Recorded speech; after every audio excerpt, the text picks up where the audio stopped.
Well, hello.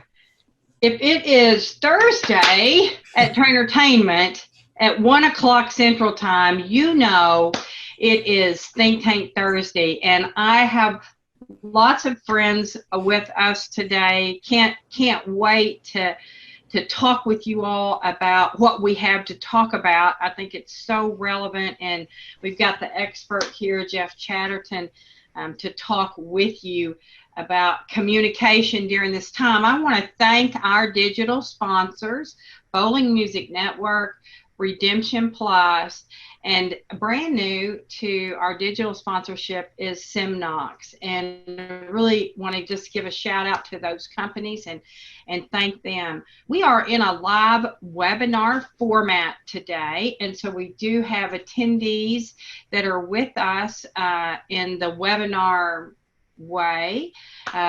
Laura O'Neill from the Entertainment team is here. Candy is here, and the star of the day is Jeff Chatterton. He is I've talked about unintended outcomes of COVID-19, and Jeff Chatterton is one of my unintended outcomes.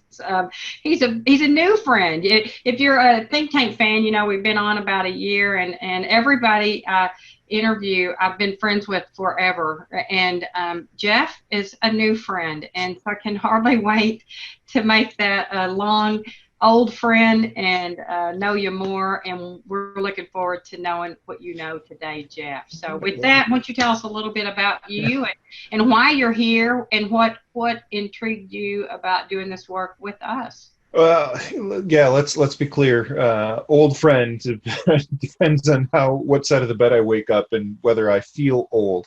Oh, there you go. There you go. Oh, you know what?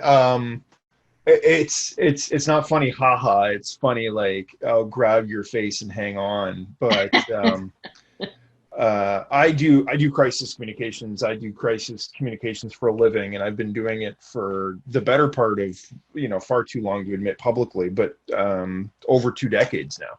And for an industry which prides ourselves on preparedness and the ability to move and the ability to move quickly and pivot and to understand the risks that are out there and to respond accordingly, I will quite openly tell you, anyone who predicted a global pandemic affecting particular industries on this scope and scale is lying through their teeth. I don't think there's anyone that could have predicted this. Yeah, we don't know how to do this. I think it's so interesting. You were really focused most of your career in the arena and like giant major venues and stadiums and arenas. I've done a lot of work with different NBA and NHL venues, and the Staples Center in Los Angeles is a client of mine. Yeah. You talk about uncertainty. My son is a musician who tours with Broadway shows, and we're just getting word that Broadway says don't even think about it until 2021. He sent a note to his agent recently and said, what do we think we know? And he said, we don't know anything. No one knows a thing. And I mean, I think everyone in the sports media side is getting all agitated and antsy and anxious about whether the NBA and the NHL and Major League Baseball are going to be able to come back.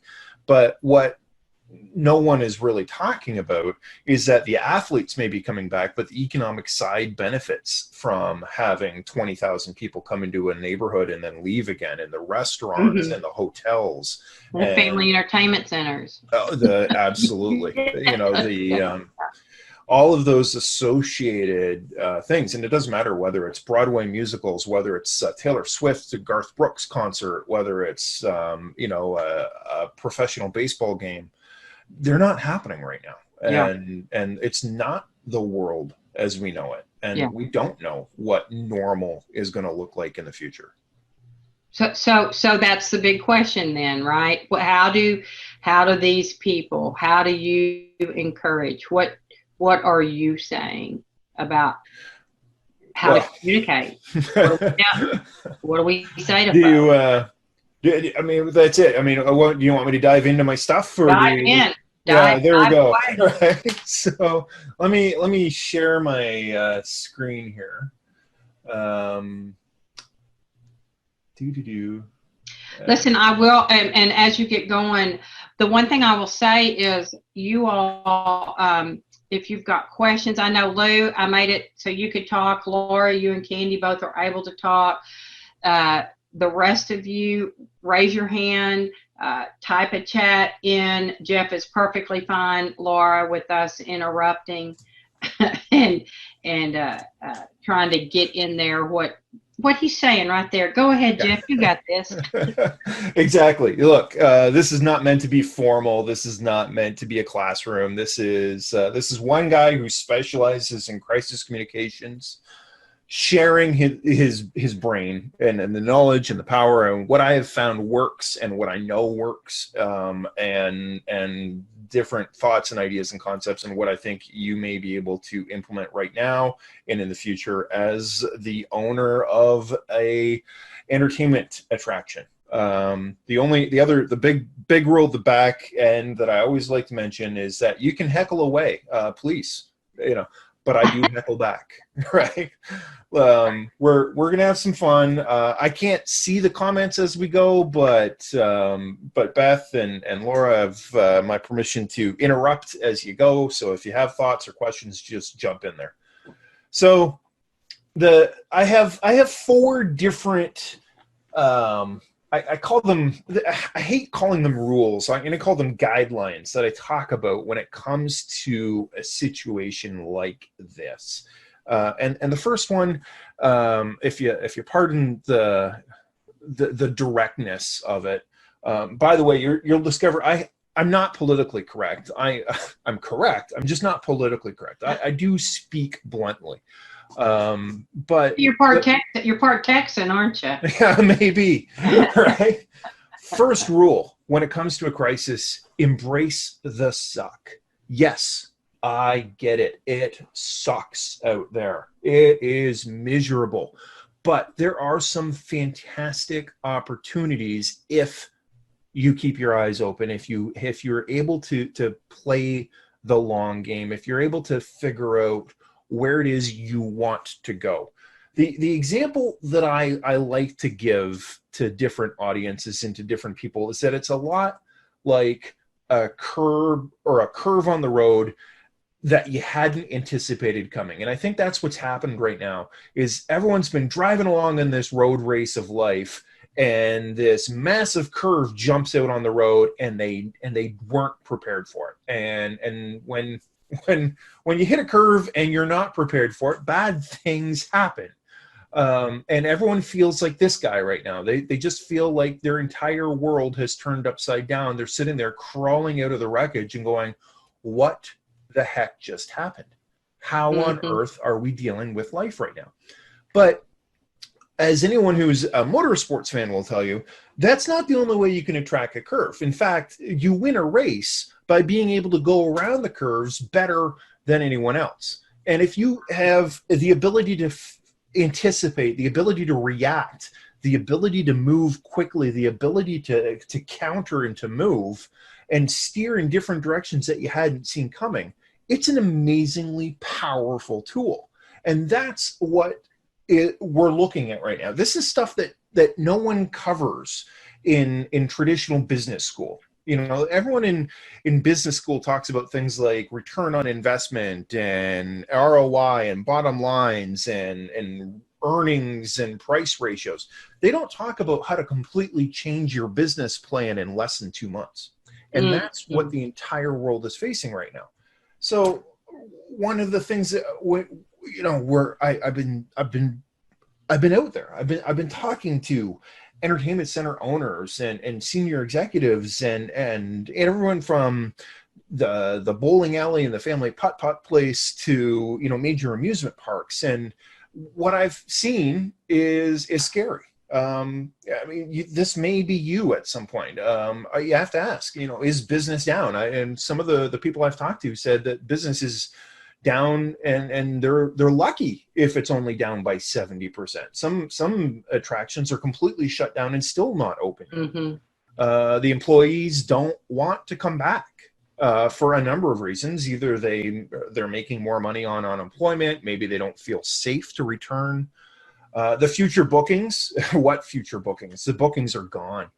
They have no idea what their revenue stream is going to look like in August, much less October.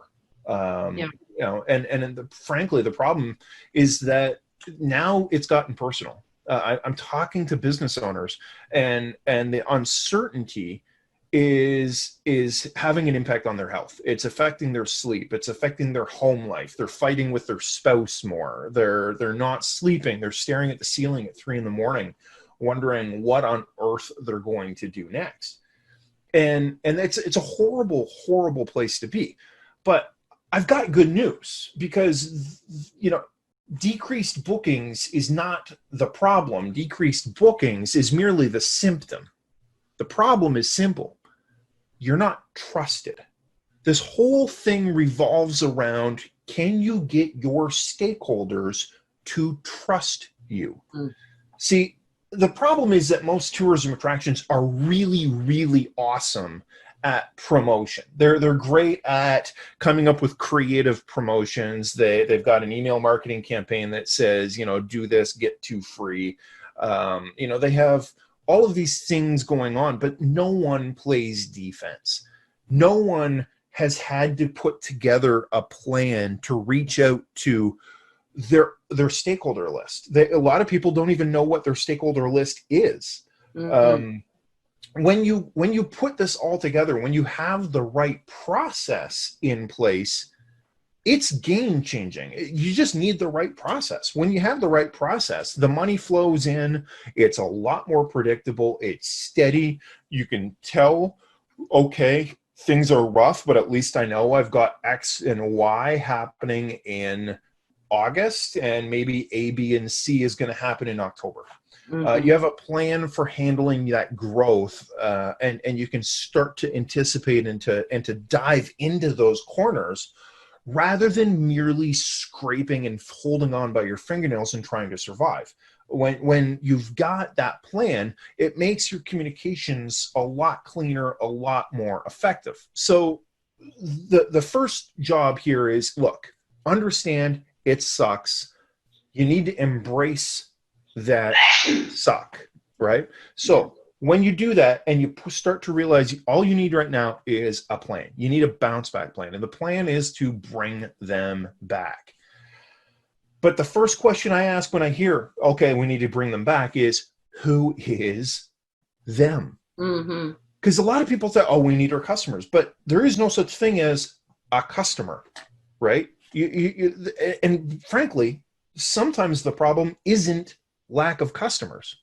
So what I always tell my clients is, okay, you've got the situation here. Let's put together the list. Let's start to get proactive. Let's not get reactive. What do you call a highly reactive, amusement or a reactive attraction? You call them bankrupt.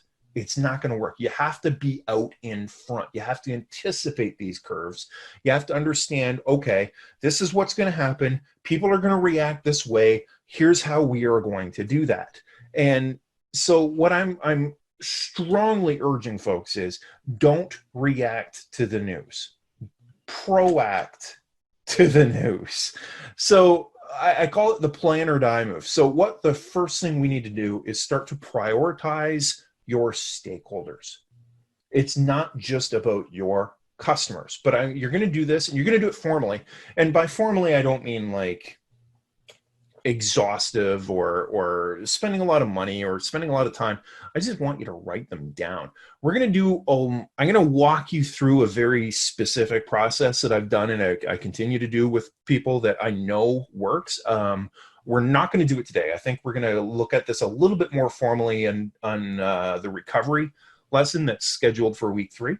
But in the meantime, I want you to start to think about what I call the bounce back even stronger playbook. And the first thing we're going to do is figure out who we're going to talk to. And to do that, you need to get creative. Who is out there? So can I jump in real quick? Absolutely. I'm sorry. I'm having a hard time. I'm having a hard time going forward because I got stuck, and I might be the only one. But I thought, well, if I got stuck, I better check Yeah, it out. absolutely. Maybe other people did. So you said proact, don't react to Yep. the news, right? And so could you just give me one example of what you mean? Because I'm thinking I can't even like I'm a really fast processor, Jeff, and Hmm. immediately when you said that, I thought, okay, now what does that mean, and what would I do? What would be an example of how I would be proactively So doing I something, not believe reacting? you and I were talking about what was going to happen with the state of Tennessee, and Oh, whether or yeah, not they roll back to stage 2 or stage 1 or go yeah. ahead to stage 2 or stage 3, right? You should know already by now what it is that you're going to be doing and what the game plan is. Okay. Your Oh, other okay. So if I'm which is exactly what my mobile DJ friend did. For those of you that don't know, I was supposed to go speak in a couple of weeks and they canceled today. So Beth at Trainertainment, I was already in my mind pretty sure that that thing wasn't going to happen. And so any of the things that I've been doing up to this point, I was doing that stuff proactively, is what you're saying, knowing that he probably was going to cancel. So I got in front of that. So is that what you're saying? it's understanding that, you know what, the state or the county may come out and force everyone to wear masks. Okay, where are you going to get those masks? If you are you going Okay. to have a policy that if no one has a mask, are you going to give them one for free or not? Right? What Okay. is that called? Great. These aren't Great. communication challenges. They're but now we're going to start to get into what questions are people going to ask and how can we answer those questions that they don't even realize they're asking.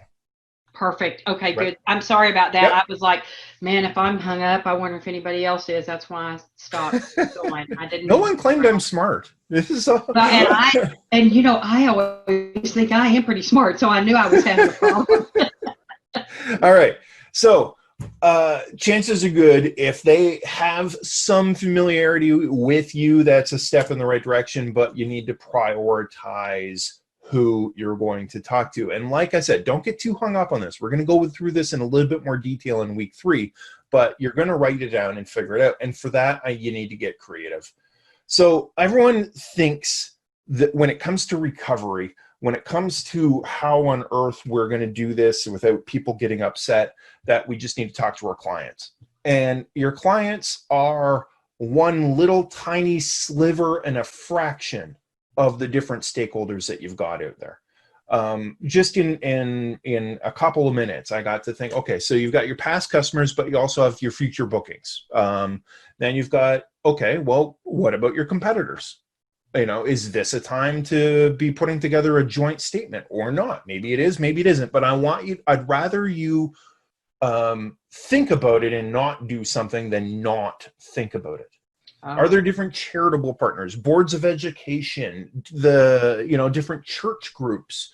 I did a lot of work with tourism regions that were recovering after the Ebola crisis in South and Eastern Africa. And the Ethiopians had really great success reaching out to the Coptic Christian community. That was a community that they hadn't really worked with before. And they managed to get a lot of group tours to visit Ethiopia for the first time as the birthplace of Coptic Christianity. There are different ideas and stuff out there. This is the time to get creative. Then you've got your internal list. You've got obviously your employees, your regulators, the transportation inspectors, all of those, the people who are responsible for making sure that you're open, the board of health, your neighbors, the city councilors. If you don't have a working relationship with your own city councilor, you should, right? Cast the net wide, because here's the crazy part, and this is where it gets fun. So after you've got this crazy big long list, and you just fire it out with a pencil and a pen, or do it in an Excel spreadsheet, just fire off a giant list of all the different people that you've ever possibly thought maybe we should talk to. I want you to do something a little bit crazy, and we're going to ignore most of them. But there's a difference between ignoring them and not thinking about them. So this is the entire world as we know it.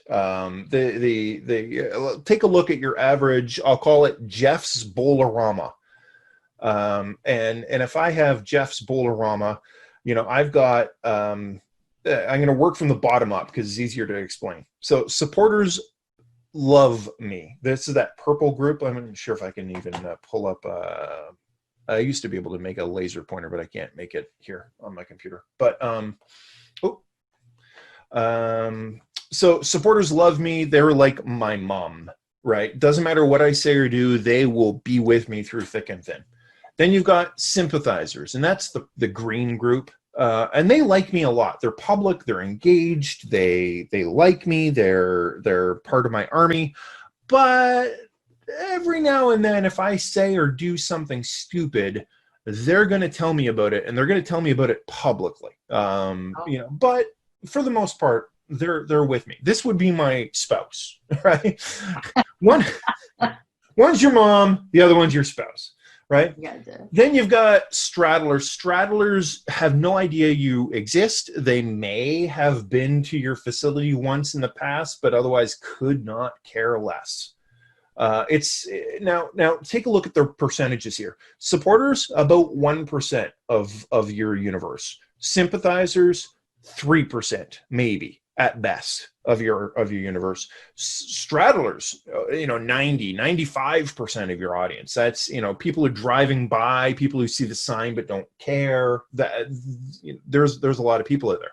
Now on the opposite side of the spectrum, actually I can show you the same data. I'm just going to break it down in a different format just so it's easier to understand. So now you've got skeptics. And again, skeptics are about the same number as sympathizers. Skeptics don't like you. They're public. They're the ones who are furious that you'd have the audacity to open. They're the ones who are, writing letters to the local newspaper, complaining about blaming you on Facebook. Absolutely. Yeah. Facebook is their battleground. Mm-hmm. If you ever did have protesters outside your facility, these are who they would be, right? They're public, they're engaged, they don't like you, and they are not afraid to tell the world that. And then you've got, I almost had to find and invent the word. I found a beautiful word, splenetics. People will cut their own spleen out just to spite you. It doesn't matter what you say or what you do. You can come out and say, everyone who ever comes to Jeff's Bolorama gets a gift certificate for $1,000, and they'll say, how come it's not $2,000? It doesn't matter what you say or do. It's never going to be good enough. So there's the world as we know it. Now, here's the problem with traditional peacetime communications. Typically, as business owners, we're used to spending all our time at the ends of the spectrum. Who doesn't love hanging out with your supporters? And frankly, the splenetics are the ones who are dictating the agenda. They're the ones who are out there causing you grief, causing you headaches. And they're the ones that I get calls about saying, how do I make these people go away? What do I do to make them happy? Now, typically in peacetime, this is where it gets fun. Marketing companies and traditional promotion would say, you go after the straddlers. There's all these people there. Mm-hmm. And I'm telling you, don't waste your money. Don't waste your time. There's a reason people talk about if you need to repeat something 7 times before people remember it. It's because they're marketing to straddlers. They don't know who you are. They don't care less. This is not the time right now.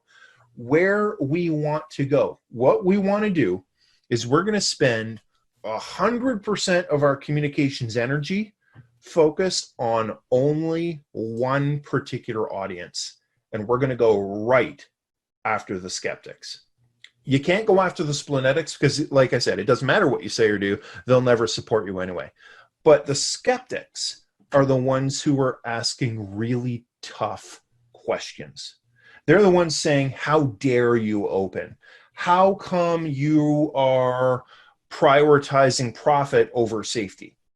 How come you don't have any ethnic minorities even though you pretend that Black Lives Matter? It doesn't matter what the issue is. They're asking tough questions, but they're legitimate questions. So we're going to ignore 97% of the world out there, and we're going to focus all our energy and our communications and our focus on answering the questions from 3% of the world. Because what's going to happen eventually is the straddlers are going to wake up, and they're going to hear from two groups. They're going to hear from splenetics who are screaming like chickens with their heads cut off, and they're going to hear from you who are answering those really tough questions with caring, with concern, with interest, with humanity, and with empathy. And you're going to win that fight every single time. It's not even fair at that point. So when you can figure out, okay, here are the questions, here are the concerns, here are the issues, here are the things that we need to focus on, it gives you a massive advantage when it comes to what on earth, what do we do, how are we going to communicate, and who are we going to communicate to? You're going to focus on talking to the skeptics. Now, you're still going to talk to your sympathizers, you're still going to talk to everyone else, but you're going to use language, you're going to use words, you're going to use verbiage that they can repeat on your behalf, but you're going to answer all those really tough questions. Great. So how do you do that? That's the next question. How do you build trust with people who don't like you?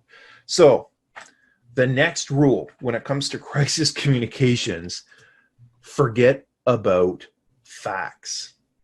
It's not about facts. I could rant on this for 10 minutes if you give me the opportunity. Your audience, the people that you really care about out there, they don't care really how clean you are. They don't care whether or not you use bleach versus hydrogen peroxide versus exploding a thermonuclear warhead in your kitchen. They don't care if you have UV sanitizing equipment.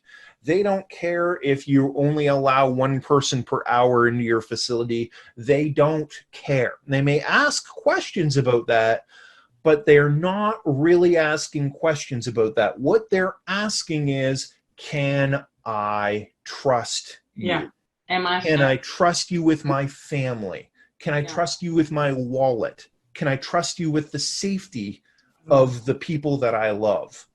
That's what they're asking. And when they say, hey, well, do you sanitize the room between each visit? You don't want to answer with facts. It's not about facts. You can't say, yes, we've adopted hospital grade sanitation practices. That's not going to get you what you want. Have any of your staff tested positive? No, everyone here has a clean bill of health. That's the temptation, but you can't do that. I mean, you can do it. It's fine. It's just not going to do anything for you. It's there's a really off-color reference that we use in the crisis communications industry, and so forgive the language, but what we call it mental masturbation, because these are things that feel great, they just don't get you anywhere, right? Is it safe to visit Jeff's Bolorama right now? Absolutely. The government has lifted the shelter-in-place rules. All of these things are things that we feel like we want to, and I'm telling you, you can't. It's not about that right now. This is an argument about facts versus emotion. So I call it the monster under the bed problem. So like most of you, I'm a dad.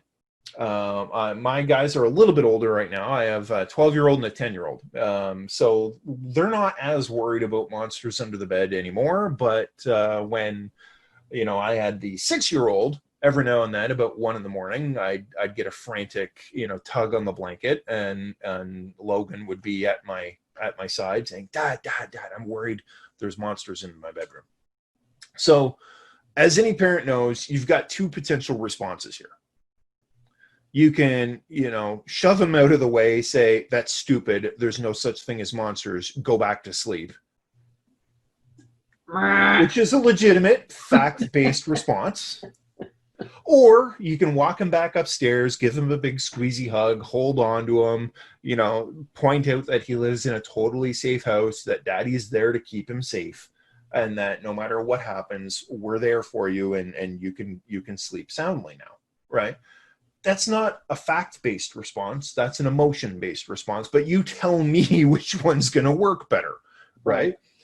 That's where your audience is right now. They're worried. They're asking questions, but they're not asking questions because they're looking for the answers. What they're asking is, can I trust you? Is it safe? Can I trust you with the safety of my family? And when you answer with, yeah, there's no such thing as monsters, you're not doing yourself any favors. So we've looked at this. We've actually studied the emotional factors that go into trust. How can I get people to trust me even if they don't like me or don't like what I'm saying? So there was some great work done by a guy named Dr. Vince Covello from Columbia University. And he identified four. And the first one is what we just talked about, which is honesty. Am I telling the truth? Yeah, there's no such thing as monsters is a completely honest, truth-based response. But it's only about 20% of your audience that's going to accept that. You have to tell the truth. You can't get away with lying. At no point can you lie. But the fact that you're not lying doesn't really get you anywhere. The politically incorrect anecdote on this is that this is where most men screw up. Most men are like, look, lady, I'm telling you the truth. I'm telling you the truth. If you don't like it, go away. Right? And I'm here to tell you, guys, it's not about honesty. Honesty is important. You need to be telling the truth, but that's not what's going to get people to trust you.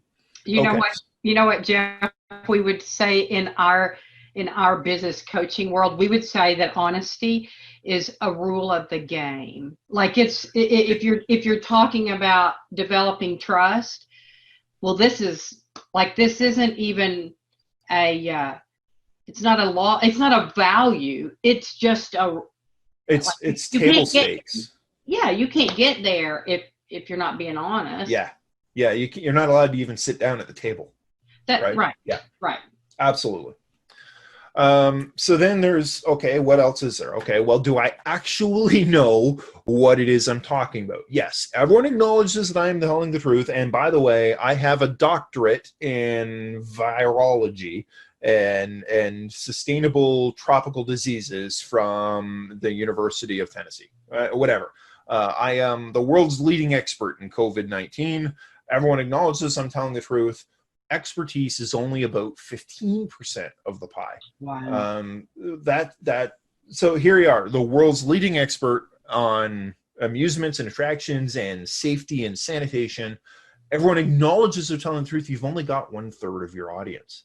All right, so what else is there? Well, dedication. Am I going to do whatever it is I need to do? Yes. In fact, I live at the entertainment center now. I have a tent and a sleeping bag in the back office. Nothing is more important to me than going around and making sure that I clean up and that it's the world's safest attraction for you and your family. That's great. That's only half. So there's only one left. Now, the good news is if you get the one right, you're golden.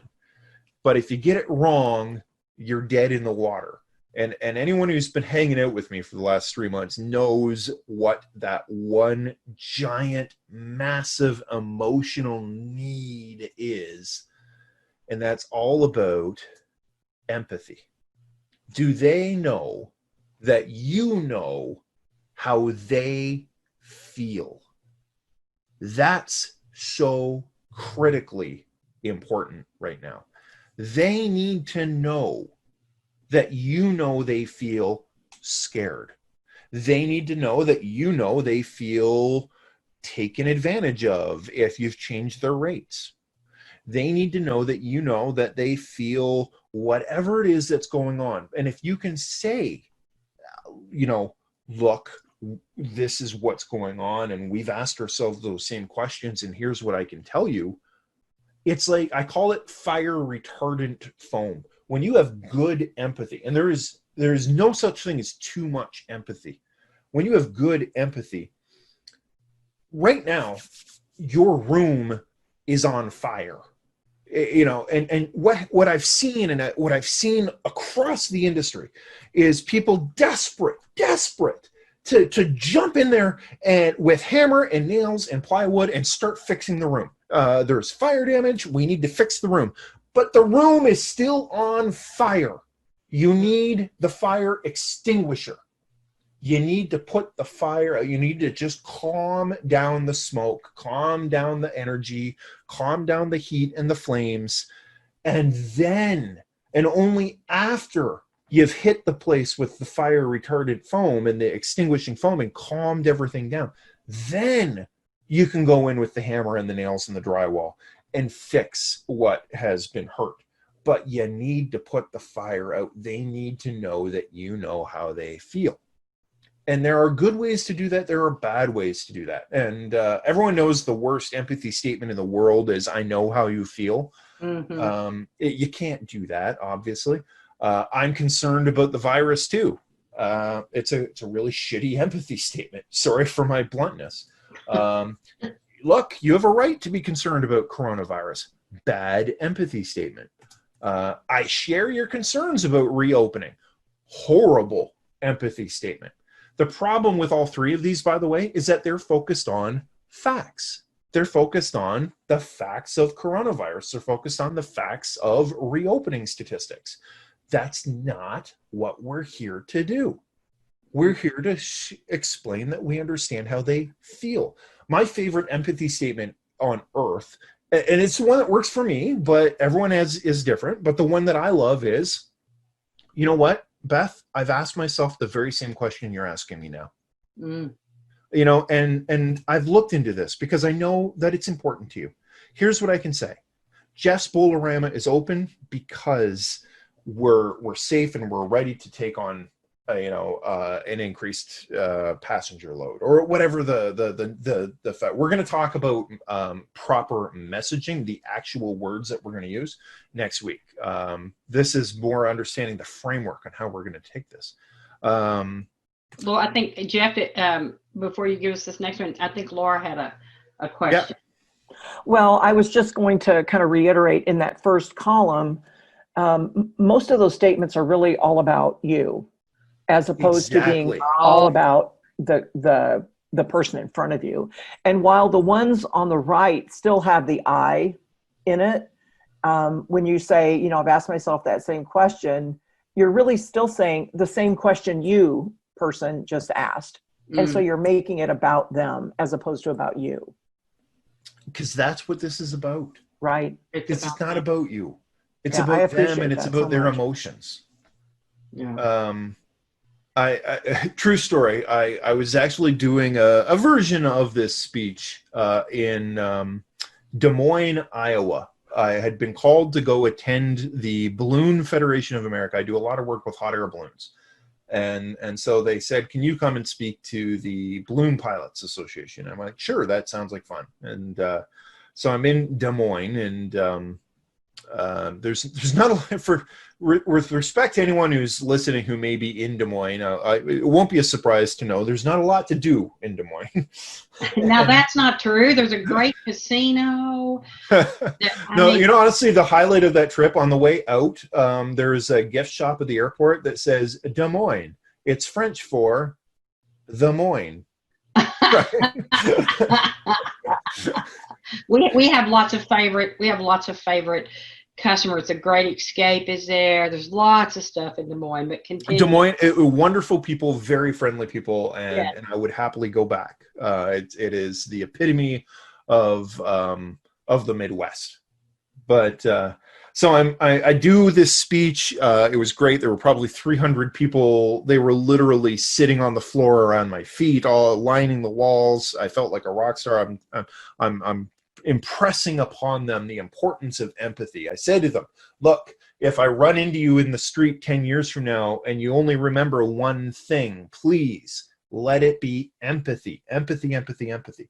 So the next day, I'm wandering downtown Des Moines, killing time before I go back to the airport. And a guy comes up to me on the street and he goes, hey, I heard your speech yesterday. And I go, oh, great. Thanks. I hope you enjoyed it. And he goes, yeah, empathy. And I go, oh, hey, great. You remembered the one thing you need to remember. He goes, yeah, sure. I just have a question. And he's like, sure. What is it? He goes, what's empathy? Like, oh dear. I have completely failed in my approach to the audience. So now I say, look, you need to know, they need to know, empathy is about the ability to communicate that you know how they feel. They need to know that you know how they feel. And you can say that with, look, Beth, you're raising an issue. It means a lot to me, but here's what I can tell you about that. Right? Then you get into your message. You get into, we're open and ready for business, or this is what we're doing about masks, or this is what we're doing about reopening guidelines, or this is what we're doing about layoffs and not bringing back all of our employees. There's 1,000 tough and difficult scenarios and difficult questions that everyone is going to run into. People are getting into awkward, bad, headline-inducing situations. Just in the past 3 weeks, without naming names, I could tell you I've had conversations with FECs and attractions who are taking media queries because there were questions about whether or not they're being fair to people who are requesting a refund. There are consumer affairs reporters that are out there looking for a new bogeyman. There are activists who are looking to paint you as being racist because you don't have enough ethnic minorities on your staff, or greedy. That seems to be the popular one. Absolutely, I've seen that earlier this week. There was more questions on some of the different FEC forums about how on earth do I respond to this when people are saying we're just being money grubbing, right? And I'm telling you, it's not about the money. It's not about the facts. It's not about the data. It's all about the emotions. And before you can go in with the impassioned defense of why you've structured your fee structure the way you have, first, you need to hit them with empathy. You need to say, look, we've looked into that. We've asked ourselves these very same questions. Is this the best way to move forward? Is this being fair to people? And here's what I can say. And then you're off and running.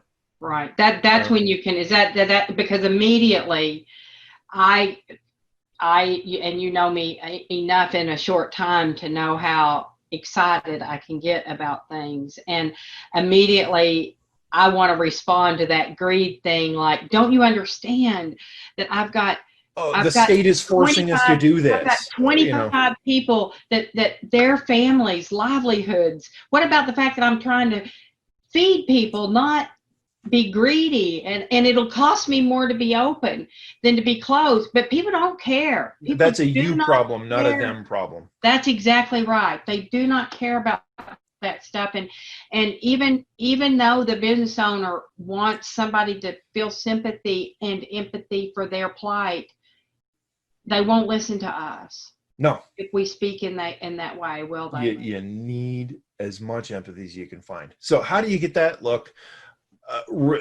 the fourth rule is a really simple rule, which is get help. Don't try to do this on your own. I call it, very similar to trying to do heart surgery on yourself. It's a bad idea, right? There are just something, and obviously, look, I do this for a living, but maybe you've got a really good and trusted friend who doesn't believe all your own bullshit. that's a good person to keep around. That's why I keep Laura. Yeah. She tells me what Exactly. I need to do. I got lots of great needs tellers. Yeah. that perspective buddy. They need a peer. They need someone to go, maybe you shouldn't be doing that. Let's try to do this instead. Mm-hmm. But Mm-hmm. but you cannot do heart surgery on yourself. It doesn't work.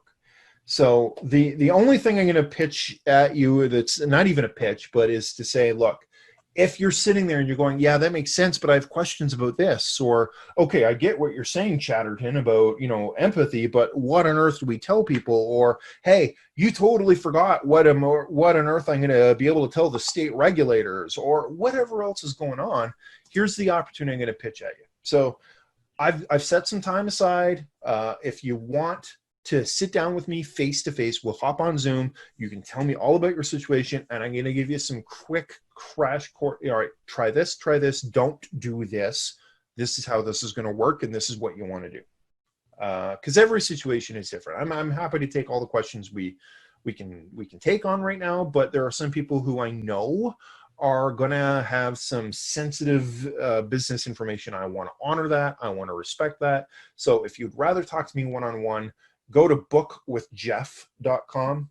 That's going to open up my booking calendar. You can pick a time that works for you. We'll sit down and we're just going to hop on Zoom and talk about this stuff face to face, and we'll get you squared away. That's Jeff, what it's all about. Yes. I just want to also say, one of the things that we say about business coaching is none of us, we don't know what we don't know. Mm-mm. And so when you're talking about doing heart surgery on yourself, that's what came to my mind, is that, you might think, oh, I'm good at words. Really? you know just enough to probably really get yourself in trouble. And so we don't know what we don't know. And we really have to go to the experts. So I really appreciate your point there. Well, I want to follow up on that too, Laura, because in the last 5 weeks, probably, it has been very beneficial to know a Jeff Chatterton, to be honest. And we've had, I know that we've had at least 2, like in our discussions with each other and working with our own clients and stuff like that, I was like, oh, we think maybe they ought to call Jeff. Yeah. And I mean, Jeff, that's one reason I have you here on Think Tank today, is because I do value the resource and the experience that you bring. Because it's more than marketing. This is different in my mind. It's not even close. It's not even marketing. It really. Yeah. Well, I think it can't. In my sales brain, when you do this right, I think it can create so much word of mouth and so much goodness that that potentially it's a wonderful source of marketing. And if you don't do it, it could really be a crisis. Well, and that's it. I mean, look, the corners are here. The corners have happened, but there are opportunities, and that's it. You'd handle this right. It is a massive opportunity for you. And whether it's word of mouth, or whether it's people who now learn that they can trust you with the little things, so that, God forbid, there is a big crisis in the future, you've been immunized. Right? This will be a huge opportunity if you handle this properly. Bouncing back is going to happen, but only if you've planned for it. You need to outline exactly who you're going to reach out to and how you're going to reach out to them. You want a plan that's going to let you build, and get strategic. Start thinking. This is what I mean. You can't do this on your own, because you need to get strategic about what it is you're going to do. And maybe that means ignoring some opportunities. Maybe it means taking advantage of others. Maybe it means doing things a little bit differently than you've ever done before. You have the opportunity to do that now. I am super uncomfortable with reaching out to the skeptics and even kind of taking in who those might be, because I want everyone to love Trainertainment, but I'm certain that that's not the truth.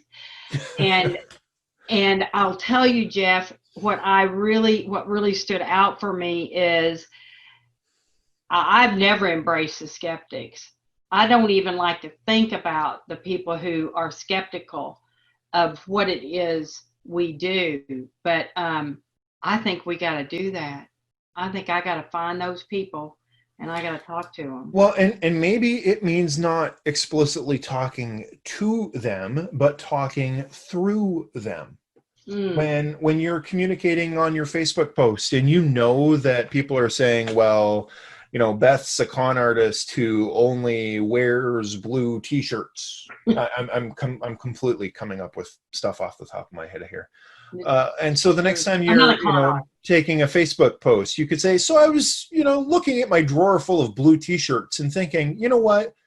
Maybe I need to mix things up, whatever. Like you're actually explicitly taking on those questions, right? Mm-hmm. So you're going to reach out. You're going to do it with empathy. This is not the time for humor.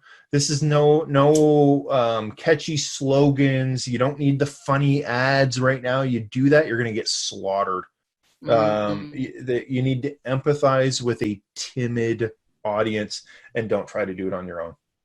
Look, I'm there. I'm available. Beth is here. Beth is available. For heaven's sake, reach out, get some help. The call is absolutely free. At best, if there's a room and an opportunity to do some work together, I may say, hey, look, do you want some more help with this? But it's not a sales pitch. We're here to actually get you the help that you need and make sure that you're not stuck in a situation that you don't want to be in. So. That's awesome, Jeff. There's a lot there. What can they? I'd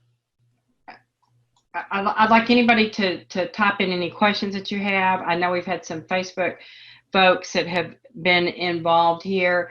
If there are any questions that come to mind, please share them with us at this time. Jeff, can you give them a view of what they can expect in the next 2 weeks? What should our Facebook Live group look forward to in the next 2 lessons? Okay. Sorry, I was going to say, I thought you meant like on the global scale, and I'm like, oh no, I know. Help us be proactive, Jeff. Tell me what I should be proactive. All right. So that kind of set the stage. Now we know. Okay, we're gonna prioritize our stakeholder list. We're gonna come up with a detailed list of who we need to talk to and who we don't want to really care to talk to right now. Okay. And what it is we need to do. Not tomorrow. Next week, what we're gonna do is actually talk about the words. There are some phrasing. There are some words that work really well. There are some words that don't work really well, right? Okay. And I have I call it a recipe. It's a structure on how to answer really difficult questions and leave people feeling satisfied. Maybe not happy, but let's be clear, but satisfied. Take the worst skeptic and calm them down and leave them unavailable to attack you further. It's a very detailed structural recipe I walk through. I normally don't reveal it in my free training stuff, but this is not the time. Let's just make sure that people have the information. Thank so we're going to do that so much. And then in week 3, what we're going to do is put it all together. Here we have the list, we have the plan, we have the people. Here is what we're going to do, what we want to do, and then I'm going to spend some time walking through what I call the torpedoes, the message traps. You're going to be tempted to say this. You can't say this. Here's what you need to say instead. Here's another thing you want to think about. Here's another thing you want to think of. We talk about everything from nonverbals to what to do with humor to what to do with the one crazy activist who won't leave your front door, all that kind of stuff.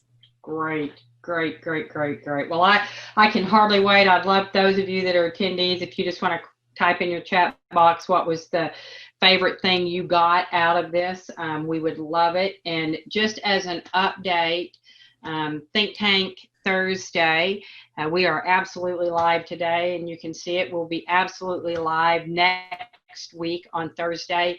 And then those of you that are webinar attendees and are actually signed up for the webinar, we will go ahead and pre-record week 3 next week. So plan to stay afterwards, Facebook viewers, you won't be able to stay. It'll show up the next week. It's like magic. It's like Facebook Live magic. And but I do want those of you that are webinar attendees, you're welcome to stay with us, and we will pre-record week 3 actually next week, post this 1 o'clock time slot. If you are out there on Facebook and you're wanting to join us in the webinar format, so you have a little more direct access to Jeff, you can certainly sign up for that webinar directly, I believe, right on our Facebook, and we'll post some links and stuff so you You'll can post the registration in the comments. yeah. There you go. Yeah, but the only live session available is